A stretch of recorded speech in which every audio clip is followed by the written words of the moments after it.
俄罗斯做梦都没想到，自家最先进的 S-500竟然会被无人机干碎。在之前对克里米亚的袭击中，乌军无人机摧毁了俄军 S-500。在过去3年多的时间里，乌克兰无人机拳打 S-300、脚踹 S-400，火力军都已经习惯了，但干掉 S-500还真不习惯。这就好比鹰眼一箭把灭霸干掉了，略显离谱。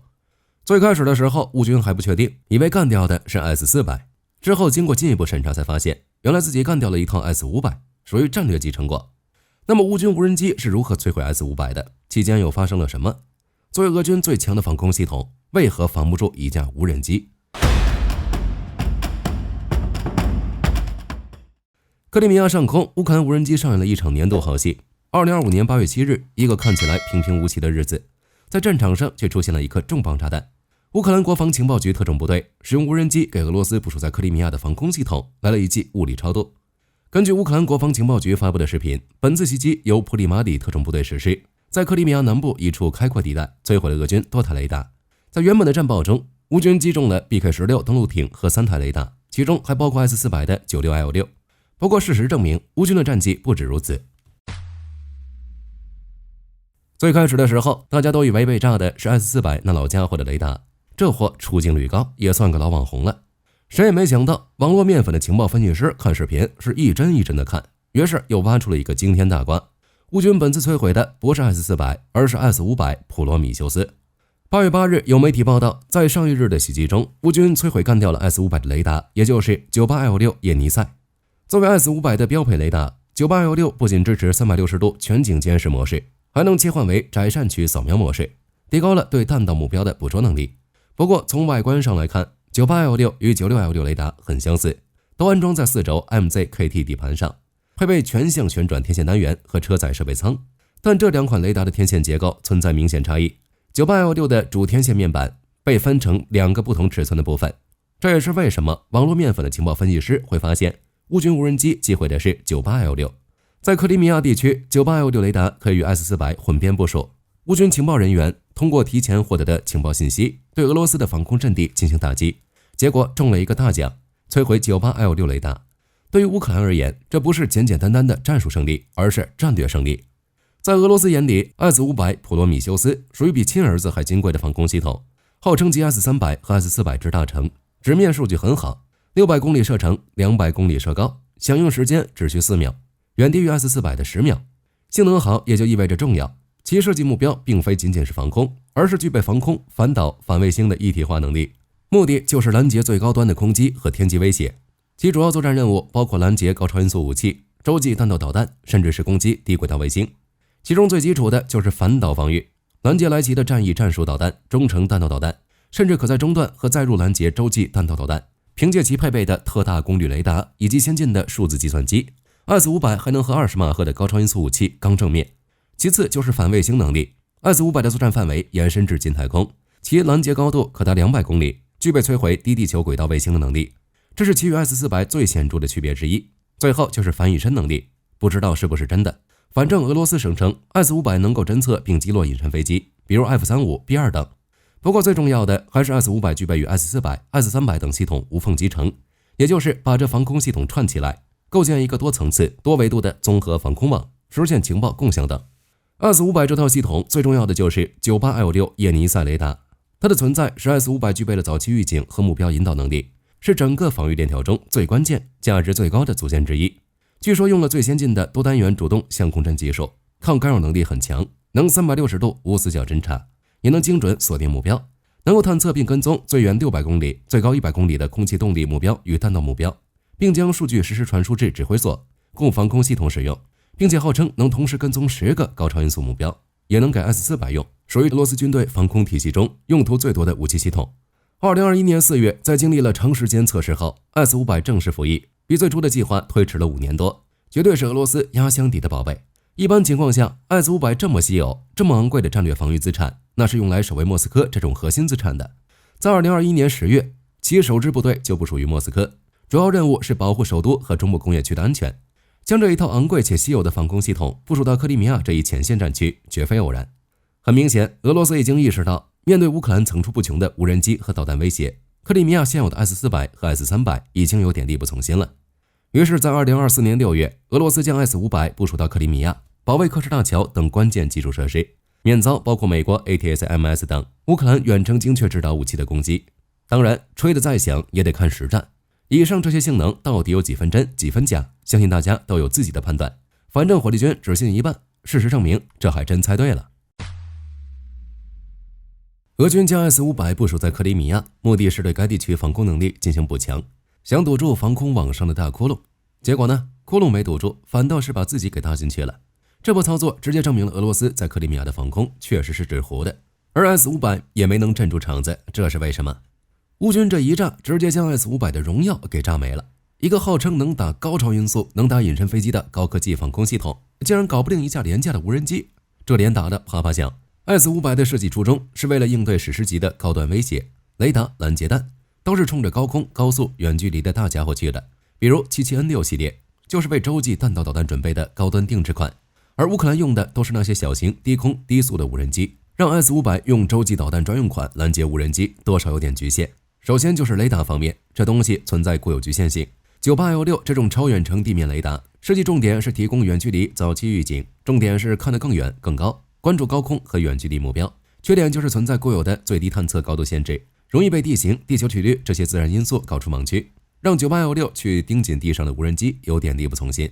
乌军无人机大概就是利用了这些盲区，贴着地面，绕着山头，通过低空掠地或沿着复杂地形飞行，成功规避了 S-500 雷达的探测。还有就是蜂群战术或饱和攻击。虽然 S-500 设计用于对抗各种先进空中威胁，但任何系统都有其处理目标数量的上限。如果乌军使用大量无人机，同时从不同方向进行攻击，在短时间内 S-500 会难以应对所有威胁。这种把一大堆无人机一股脑的扔过去，数量压倒质量的打法，再厉害的防空系统也要头大。在本次打击中，乌军还可能使用了魔法攻击。如果无人机能够利用俄军雷达系统的弱点，在特定频段的弱点进行干扰或规避，就能提高攻击成功率。也或许用干扰、欺骗之类的手段，把雷达信号搞得眼花缭乱。虽然 98L6 号称抗干扰能力强，但在魔法攻击下，再强的雷达也可能被忽悠瘸了。除了这些，还有早期预警雷达的脆弱性。先进的防空系统部署地点都是有讲究的，要考虑整合结果、部署地区的重要性，不能一直乱跑。一旦被发现，就可能成为无人机的打击目标。并且任何先进的系统都需要时间进行部署、校准和激活。如果 S-500 未完全激活，或进入战备状态时遭到攻击，自我保护能力较弱，被雷达击中，火力军并不意外。当然，除了以上这些，乌军也可能使用新型无人机，一些先进的无人机可能具备一定的隐身设计，或者能够携带电子战设备，对俄罗斯防空系统雷达进行干扰，使其难以有效探测和锁定。就技术水平而言，乌军的无人机绝对处于世界前列，使用新武器并非不可能。在本次袭击中，还有一件很有意思的事情，乌军没有炸 S-500 的导弹发射车，也没有去轰指挥中心，而是把刀子捅向了 98L6 雷达。核心思想就是，与其跟敌人硬碰硬，不如找到他最脆弱的地方，一击毙命。98L6 雷达一完蛋，整个 S-500 立马失明失踪，再多的导弹发射车也只能变成一堆昂贵又没用的铁疙瘩。乌军以极低的成本瘫痪了俄罗斯最尖端的防空系统。从袭击事件来看，乌军摧毁 S-500 就是一个巧合。本来想炸 S-400， 结果捞了一条大鱼。不过让火力军来说， S-500 被炸绝对不是撞大运，而是乌克兰在情报收集、战术创新和多方协同上的成果。这次袭击是由乌克兰国防情报局的特种部队执行，这些特种兵不仅能深入敌后搞破坏，还能把商业无人机这种民用玩具玩出军事大片的感觉。实地作战时，乌克兰肯定没少派侦察无人机，或者让特种部队潜入敌营，对克里米亚进行地毯式搜索，目的就是找到俄罗斯的防空系统的藏身之处。毕竟俄罗斯防空雷达一开机，其独特的电磁信号就像在黑夜里打着手电筒一样显眼。乌克兰和美欧的情报结构或许是通过信号拦截掌握了俄罗斯防空阵地的部署和运行状态，之后就是乌军无人机出击。顺带一提，这已经不是乌军第一次摧毁 S-500 了，在2024年的时候，乌军就使用 ATACMS 干掉了俄军的 S-500。在2024年的时候，由于克里米亚的俄军防空系统被乌军的无人机、英国的暴风鹰导弹以及美国的 ATACMS 打得七零八落，克里米亚的基地、军火库与科什大桥频繁遇袭。于是，在6月中旬，克里姆林宫忍痛割爱，在莫斯科仅有的4套 S-500 中，一防一套守护克里米亚，并部署于战科一机场。6月12日，乌克兰军事情报机构负责人布达诺夫表示， S-500 已部署至克里米亚。就跟上面说的那样，俄军的目的是补强防空，结果却毫无用处。不知道是先天性营养不良，还是后天水土不服， S-500 实战表现与 S-300、S-400 相比，似乎没有任何进步。6月24日，乌军使用海马斯发射大约10枚 ATACMS， 其中仅1枚被 S-500 信号干扰，在克里米亚海滩上空自爆。漏网的另外9枚中，至少有8枚精准击中了克里米亚。火力军估计，或许是这次攻击让乌军看到了 S-500 的实力，10枚 ATACMS 放跑8枚，这不随便打呀。于是，在6月28日，乌军使用 ATACMS 袭击战科一机场，俄罗斯最新的 S-500 被摧毁，从部署到被毁只有半个月的时间。S-500 还获得了一个称号，全球寿命最短的防空系统。对于俄罗斯来说， S-500 的9856叶尼塞被毁可不仅仅是肉疼，这是永久性的损失。这可不是火力军瞎说，事实就是这样。网络面粉的情报分析人员确认被炸的是 S-500， 把乌军战术胜地拔高到了战略胜利的高度。S-500 服役没几年，数量估计也只有个位数，这种稀缺性让此次叶尼塞雷达的作战损失进一步扩大。更难受的是，俄罗斯没办法快速恢复防空实力。乌俄战争爆发后，美欧就对俄罗斯实施制裁，把俄罗斯获取关键技术和先进微电子元件的渠道给一刀切了。虽然俄罗斯靠着能源收入和走私勉强维持战争开支，但它的军事工业已经被搞废了。现在生产的武器都是老旧产品，翻出苏联时代的老装备，在上面修修改改，生产先进武器根本不可能。就拿 S-500 来讲，作为俄罗斯的顶配防空系统，其生产和维护对先进技术的依赖程度极高。它的9816叶尼塞雷达，特别是那颗核心的 AESA 阵列，需要高度专业的生产技术和精密微电子元件。这些高端的微芯片和处理器都是美欧产品。为了搞到这些东西，俄罗斯不得不通过哈萨克斯坦、阿联酋这些中间商搞走私，不仅成本飙升，供应链也变得更长，还不靠谱。有消息称，因为制裁和缺人， S-500 的生产进度早就掉垫子了。就火力军来说，这被炸的雷达组件，俄罗斯想在国内复制出来，那简直是痴人说梦。就算能从黑市搞到一些零部件，但对于 S-500 这种定制款系统，想靠非美欧供应链来完成重建核心组件，短期内门都没有。就战场情况来看，无人机摧毁 S-500 雷达的事件，它的战略意义可远远不止炸了一台雷达那么简单。在活跃的战区内，防空系统的更换和部署是很麻烦的。这一炸直接在克里米亚的防空罩上撕开了一个大口子。9816雷达一枚，俄罗斯在该地区的远程早期预警能力直接报废。这下克里米亚大桥、军用机场、海军设施这些香饽饽，在乌军无人机和导弹面前可就成了裸奔状态了。更深远的影响是，俄罗斯需要重新审视自己的防空部署。剩下的 S-500 估计需要赶紧藏起来，这种战略收缩必然会削弱它对前线和关键地区的防空覆盖，导致其应对快速威胁的能力大幅下降，防空网上的窟窿只会越来越大。火力军猜测，等到俄军在克里米亚的防空彻底崩溃后，乌军的新行动就要开始了，不排除绕过赫尔松，直接派遣特战队进入克里米亚，无人机或 F-16在空中待命，支援地面部队的行动，之后收复克里米亚，彻底切断乌东俄军的后勤，改变前线战局，将俄军赶出乌克兰。